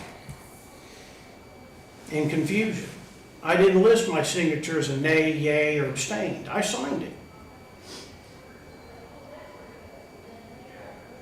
Owen County Auditor Sheila Reeves will not attest that contract.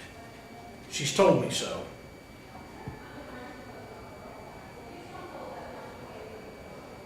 The document's no good. These gentlemen have the right to bring forth a new contract. Most certainly they will. But I don't stand on the fact that I have any business dictating who's going to be the attorney for the new incoming executive body. It's not my place.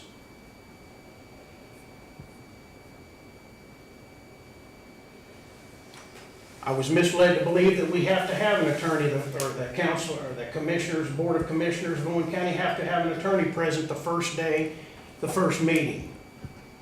I've yet to find any, and Dana, you're welcome to provide it to me if you've got it, any legal documentation saying anything of that sort. I was misled to believe that.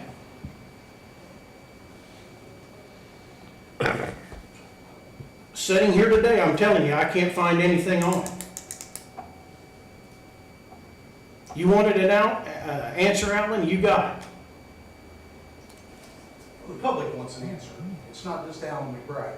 Well, the public just got it. There's many people employed question of the severance package situation. Well, We're severance, taxpayers. dismissal, We're taxpayers. you put whatever label you want to it. These are not the same documents. So you're saying that the two contracts, the new contract and the old contract are not the same contract? They are not the same contract. And the taxpayers are gonna have to cover for that? As of right now, my understanding is that the current said or current contract is null and void because of my discrepancy in signing it, and it has to be attested to by the county auditor. So it will come back up.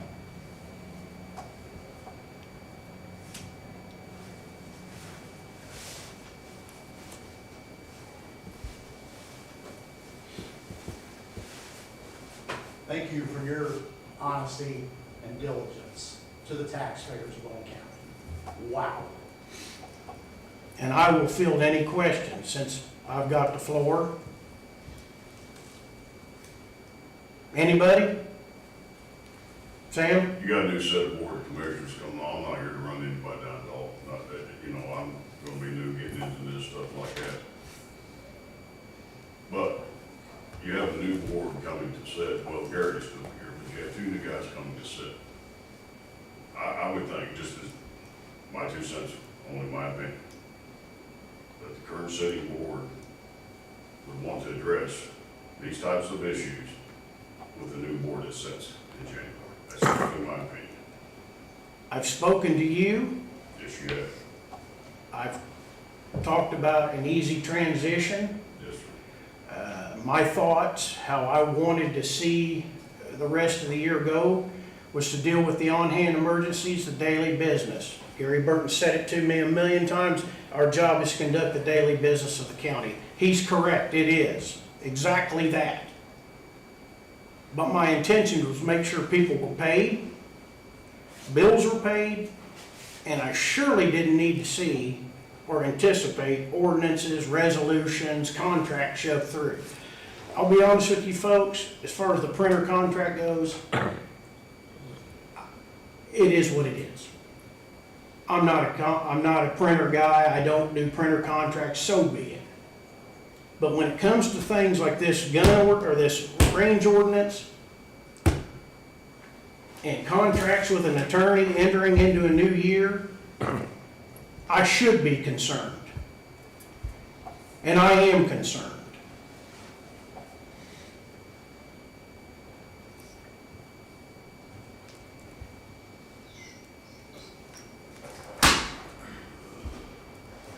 Now, you can take that for what it's worth, but I felt it was wrong. And it is wrong. It will return, most likely, but I will not, under any circumstances, be involved in it.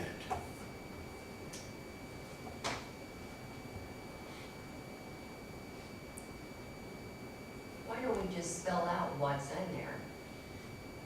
The fact that if he is fired on January 1st, he will be paid for the full year, $160,000. It's virtually spelled out in this document. Depends on who's reading it, how Again, I'm not a lawyer. It disturbs me that the contract is written by the very individual that it pertains to. Absolutely. If we have to have representation, why is it not I done don't- with a 30-day extension? I instead of can't 2 say years? that. That's what I said. If it has to be, why is it not a 30-day contract extension instead of a year? I spoke to my fellow commissioners. Here's the important thing that you must understand as an executive body. I confided in my 2 fellow commissioners. Both of them. I shared my disbelief with Gary. He can't say I didn't. Bob, he can't either. I called him at home. Yeah, and I thought you agreed with it. I do not agree with it. Well, that's my understanding when I spoke to you. And that's your understanding of mine and of anything. Everybody thinks differently. Right. So, And a 30-day extension is feasible. And to answer Sam's question, I've been sitting up here for 6 years now. When I came in, there was an attorney. That attorney rolled over to the next board that came in when I went through 3 sets of commissioners now since I've been here. Jeff Brothers and Stevie Williams, Bob and Dale DuBois, and then Joel. Whatever contracts were in place never got changed, they just rolled over. Now, if you want to make that decision once the new board is established, that makes sense. But I don't know that it's good sense not to have an attorney, because everything we do here could be legal ramifications if the wrong decision is made. So, again, a 30-day extension, I don't have a problem with that. I want to make sure that Mr. Kerr has the appropriate time to reestablish himself in the public sector. And I'm just going to say it. It's poor human behavior to throw somebody onto the street. So I think that's a serious consideration. I would hate to be sitting here and asked to leave a job with no pay, no benefits. Regardless of my thoughts and feelings, that's just logic, people. We don't just throw people out on the street. I would encourage Bob and Gary to get with draw up however they want to do it. Again, I'm not going to be involved in it. I'm just gonna add my 2 cents. I gotta be careful with what I say. You already have a contract with your attorney right now. The contract that you have now is Mr. Kerr, and it's nothing personal. It's got a 30-day clause in that. There you have it. It has 30 days in it. There you go. You have that Representation. that's already in his current contract right now. Not the new one, but the contract he has now has got a 30-day clause in it. Makes perfectly good sense to me. I mean, that transition part, you got to transition. No matter what happens, what doesn't happen, what's going to happen, the 30 days is totally feasible. I'd like to say what I want to say, but I can't say what I really want to say, but I think you know where I'm getting. I think, Gary just said in 30 days, you already have a contract now. Why draft up a new one? You've already got one it's got a 30-day transition period on it right there. You got to go have a new board. We're going to be talking about 150 different things next year. Why can't you just use the one that you got?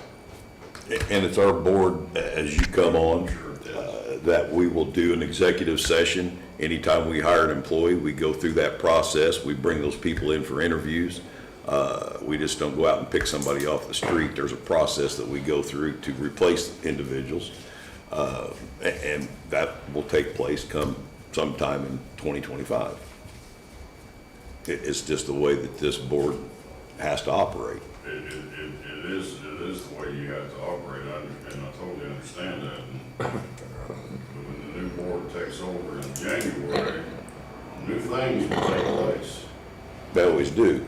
Yeah, but he already has the contract in place now that's got 30 days on it. I understand. So we'll honor that. We'll move forward. If we have an interview process, fair to have that opportunity for you and the new member. You have to have come in with open eyes and stuff like that, that's for sure, but if you already got a contract, you don't need another. Honor the one that's already existing, don't let them wait till we get regrouped, come the first of the year, I've got lots to learn, being a sheriff's one thing, being a commissioner sometimes. Well, I helped vote in this current contract, and I'll abide by that contract, the current contract. So, that's what I've got. Any other discussion? Did that satisfy Alan? Yeah, it completely satisfies, and again, I say thank you, because it's on the street everywhere, people have questions about it, so that satisfies your abstainment question, but I'll be honest with you, it sounds to me like you're saying there was a lot of dishonesty, and, I think on recording, hopefully that's what it is today. Go. Hold on. There's been I'd like to know zero. that it's not moving forward. That Thank it's not you, gonna Al. move forward. Sam? As a current sitting board, you guys don't have to make a decision right now about the contract that you signed 2 weeks ago. You're gonna null and void it right now in public and hold to the current existing contract, because if you don't, you're holding both contracts up. My understanding is the current contract is worth the paper it's written on. But and I'm not saying what, sorry, Joe, I don't. No, I understand what you're, You'll need to say, I move to void the contract that was approved 2 weeks ago and hold to the existing contract. You need to do that. If not, both contracts are still up. It's not been attested by the auditor, as Joel had mentioned. Right. so it theoretically does not exist. And it also has a non-voting abstain in the minutes of the meeting as well. So it really doesn't exist at this time. I mean, I could make a motion to rescind it. I'll make a motion to rescind it for what value that is. I'm making a motion to rescind it. Got a motion on the floor, do I hear a second? Wait a minute, I'm confused. If it's not there, how can we rescind something that's not there? But you made a vote on it 2 weeks ago, so you need to cancel what you voted on last week, so the public understands you're gonna hold to the current contract that you have, rescind the contract that was drafted up until the board meets and we do what we need to get done. How about we make an amendment to that, as in we rescind the new contract until the new board is established and does interview process for a new attorney. Yeah, because he has 30 days. And we need to make sure that we can confirm that 30 days. That fair? Yeah, however you. Was that a motion? That was an amendment to your motion, yes. Yes. We're waiting on a second. Do I hear a second?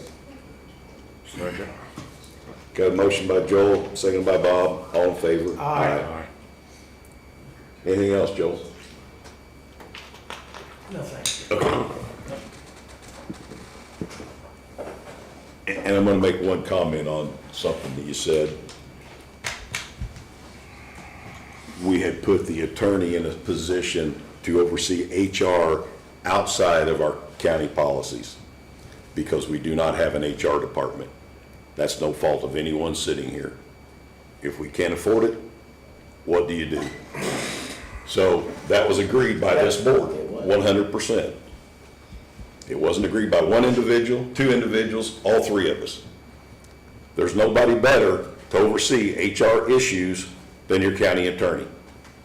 If we're not going to afford an HR department, somebody has to oversee those issues.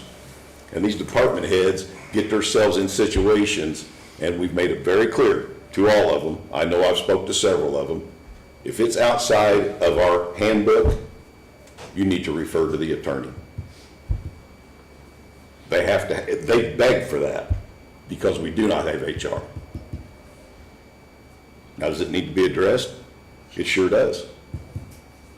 I can't believe that this county can't come up with $60,000, $70,000 to put somebody in that position. It will, rest assured one thing, and rest assured the public, it will be addressed right out of the gate. And I'm 100% on board. Have been going back 6 years.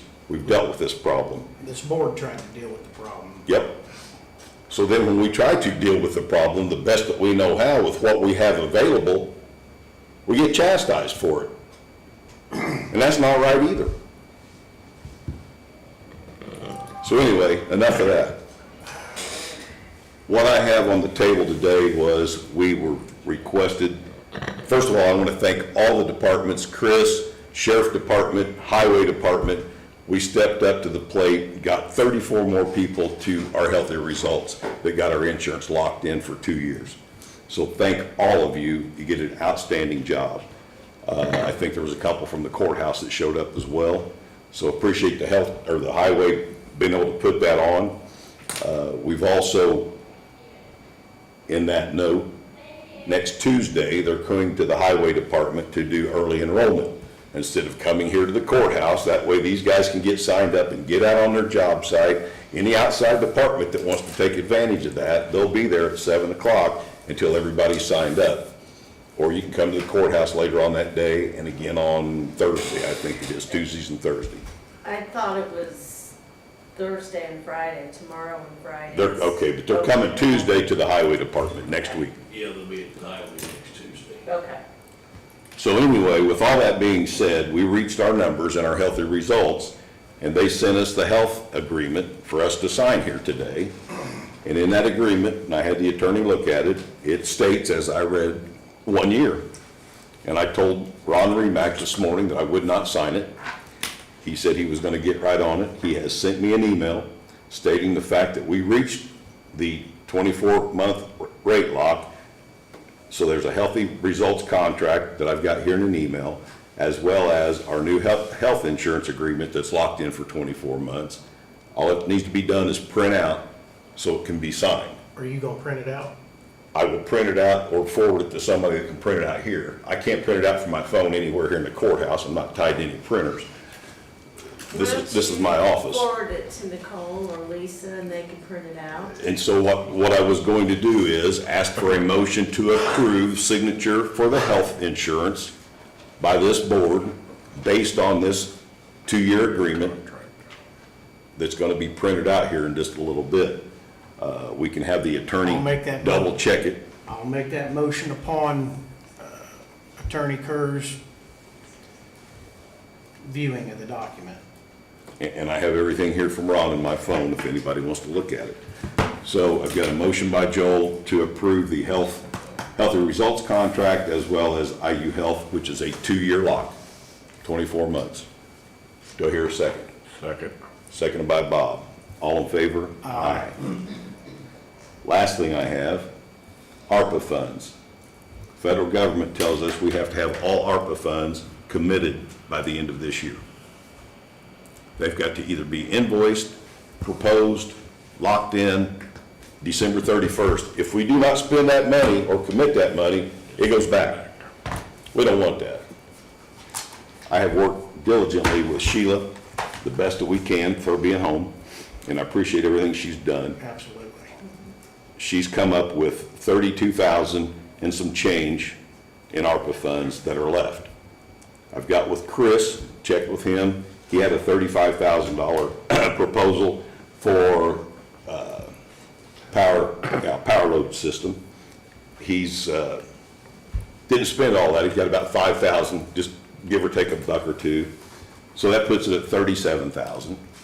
Greg had a chip and seal project at $249, and he's at $238. So we saved another $10,000, $11,000 there. So that puts us up to about $47,500 that we've got left, that we need to put a proposal together as time runs down here to the end of the year. What's the deadline, Gary? December 31st. But I prefer to have it done at our next meeting. I'm going to throw a couple things out here. I have talked to Greg. We always go highway because this county needs highway, highway, highway. But we also have another issue that I've talked to Chris about. I've set into some of the meetings for the radio tower. We're going to have to replace several radios in this county to upgrade them. So I would like to see us take a large portion of this, as in maybe $30,000, and put towards this, not the tower project, radio project. That way we're not coming to the council for additional appropriation. Upgrade, Chris is going to have several handhelds and mobile units. Jack's going to need a few of those as well. I personally, I know the fire districts are involved in this situation, but I want to make sure that if we do this, the majority of it goes to the county, and then what we have left can filter out to those fire territories. I don't know what anybody else feels about that, but, you know, again, What do you think, Chris? Well, depending on what comes out today, did we receive bids today? We got 3. Okay. Originally, I think there was 8 companies that came to the original interviews, but we only got bids for 3. I guess what I'm saying is there's gonna be quite a bit of radios that are gonna need replaced. And where that money's gonna come from, I don't know. If you've got the money, some money there, then why not throw it towards? Does Barnes and Thornburg get a chunk out of this too? For No, we're done with all that. We paid them up to Yep. date. Okay. You are not asking are you overly asking to distribute any of that fundage to the local fire departments? If you are, I would suggest that you reconsider that based on, we had discussions around this, who's going to replace, repair, or whatever the case may be, every time a fireman breaks a radio. The county cannot afford. No, absolutely not. This is a one-time thing. This is a one-time thing. After that, they're back on their own just like they are now. I know that, if you're gonna give money to the volunteer fire Yeah. departments. Trust me, I've sat in these meetings and I've heard volunteer fire departments say, I need 25 radios. Well, guess what? That's not gonna happen. Saying, The money, the ARPA money, it just has to be encumbered, right, Gary, and put on, it don't have to be, nothing has to be under contract, it just has to be. we have to have a proposal in this meeting. Yep, Okay. and approved. Yeah, okay, as long as you have a proposal or a quote or something, we did when we shared. Yep. We didn't put stuff under contract, but we had a proposal for things that encumbered the money, but it had to be used for whatever your proposal Exactly. was. That's exactly right. And again, I've sat through a couple of these federal audits, and the last one we sat through, she made it very clear that in 2024, this has to be committed. And again, I'm just throwing it out there. These guys are gonna need help getting these radios replaced without jumping into the general fund or wherever that money's gonna come from. As far as I'm concerned, this is free money, has been from day one. We've done a ton of stuff throughout the county with this money. And it no longer exists. And when it's done, it's done. Because you only have a certain amount of money, don't you, Gary, that's committed to the tower project? Yes. That's our. There's $348,000 of ARPA money committed to that project. But we don't know yet what that project's going to The do. last- The last meeting I sat on, there was 2 or 3 proposals that come in. It looked like about 600 grand. We'll know more about that at the end of their meeting today. Okay. So we're still $250,000 short that I think the council's made some kind of commitment to. I won't speak for Polly, but there has been a commitment. But yes, you're right, Sam. Go ahead, Greg. Sorry, and I just always put my hand out when the getting's good, but I've talked to Jack and both Chris, because the highway department, we have to depend on fire frequency for a lot of things, especially in bad weather, to monitor. Chad's a fireman, so he has one, and Chris has been gracious to loan me one, but I have an EMS radio, so I would just ask if we could have, if you're getting new radios in regard to fire where we can communicate during bad situations, I would ask for one or 2, because Chad uses the fire departments, but I think and that's, Chris has loaned me one if we don't think that's necessary, it's, but I'm I just think it's asking. I think it's appropriate because I believe you, me, and Gary were all stuck up there and around the north part of the county, couldn't talk to anybody via anything. But if it wasn't for those 2, we would have no communication in that last foot for Jack and Chris. I would have none I would say that that because would of be what they provided me. appropriate, but. So anyway, yeah, if everybody's on board, I think it's crucial. If we're gonna do a tower upgrade, it's gonna throw our radios out the window. They're gonna have to be upgraded as well. So, again, county first, whatever we can figure out, sorting the rest of it out. There's always that issue with the fire departments and the county and so on and so forth. But we all live here. We all work together, are supposed to work together, and we need to try to help one another if that possibility's there. Again, I'm coming up with the savings that Chris has got, the 10,000 that Greg's got, about 47.5. I'm gonna ask the audience here, as a group, should this go to the radio project? I'm seeing heads shaking. Well, I think, yeah, forgets it's a twofold thing, because you gotta get the tower thing established first. Right. And whatever, figure out that amount's gonna be, however that's gonna be handled, so on and so forth. And if that goes, then you're gonna have a radio issue. So whatever money that, I mean, it's some ARPA money, if you can allocate that, I'm saying, if it's going to a radio project, then you have that money there, because if you go with the tower project and it gets done, you're gonna have a radio issue. That's exactly what I was And thinking. I think we're all on board here. I know I am. I see Jack White shaking his head. How much money again do you have approximately? About If 47,000. this radio project goes the way it should go, you should have a lot of radios that are still in existence that can just be upgraded. So you can do a lot of work with that amount of money, as well as replace some of these, maybe versions of mobile in a couple of years or something like that. Those are gonna cost you a little bit. Some of the radios, $5,000 a piece. Some of the radios that will go on this new tower, if you get this accomplished, you're talking more like $1,000. Now, that's a lot of money, but that's a lot of money for $47,000, $45,000, whatever you say. You don't have to buy all new ones. I think it's a great idea that you do that. Yeah. Yeah, and I agree, we don't have to buy all new ones, we've had that discussion. Part of this bid process is, this would be considered not a separate bid from the tower, because we're putting this all together. Chris, and you can help me if we've talked about this. We've got these vendors that are bidding on this, and now we can leverage them and say, okay, we need X amount of radios as well. So by buying volume, we get that price down. And that's what's been discussed. That's one of the good things about having this guy is he goes back and, okay, man, what can you do for this and what can you do for that? So Yeah, we've paid Terry to do this project. a lot of things trying to keep the costs down, plus get the most we can. I'm anxious to see what those three bids show. That's starting right now, so anybody that wants to go. All right, so I'm going to ask for a motion to approve the remaining balance of ARPA funds to go to the radio project, not the tower project.